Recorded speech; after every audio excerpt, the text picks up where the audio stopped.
నమస్తే అండి. బీరకాయ కొత్తిమీర పచ్చడి కోసం ముందుగా స్టవ్ మీద ఒక ప్యాన్ పెట్టుకుని 2 స్పూన్లు ఆయిల్ వేసుకుని, 1 స్పూన్ జీలకర్ర వేసుకుని లైట్గా ఫ్రై చేసుకోవాలండి.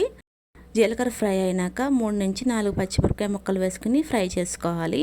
పచ్చిమిరపకాయ ముక్కలు కూడా ఫ్రై అయినాక ఒక చిన్న కొత్తిమీర కట్ట ముక్కలుగా కట్ చేసుకుని వేసుకోవాలండి. ఇది ఒక గుప్పెడు కొత్తిమీర ఉంటుంది. కొత్తిమీర వేసుకున్నాక 1 నిమిషం ఫ్రై చేసుకోవాలి.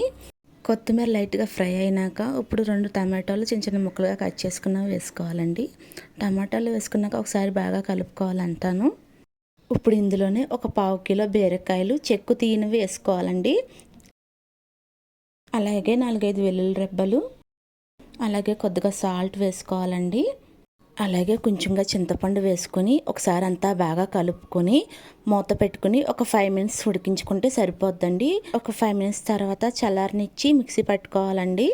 ఇప్పుడు బీరకాయ కొత్తిమీర పచ్చడికి తాలింపు పెట్టుకోవాలి. దీనికోసం ఒక ప్యాన్లో 2 స్పూన్లు ఆయిల్ వేసుకుని ఆయిల్ హీట్ అయినాక ఒక 4-5 వెల్లుల్లి రెబ్బలు వేసుకుని కొంచెం ఫ్రై చేసుకోవాలండి. వెల్లుల్లి రెబ్బలు బాగా ఫ్రై అయినాక మిగతా తాలింపు దినుసులు కూడా వేసుకుని ఫ్రై చేసుకోవాలి. ఇప్పుడు ఈ తాలింపుని మనం ముందుగా మిక్సీ పట్టి పెట్టుకున్న పచ్చడిలో వేసుకుని బాగా కలుపుకోవాలి. మీకు ఈ వీడియో నచ్చితే ప్లీజ్ సబ్స్క్రైబ్.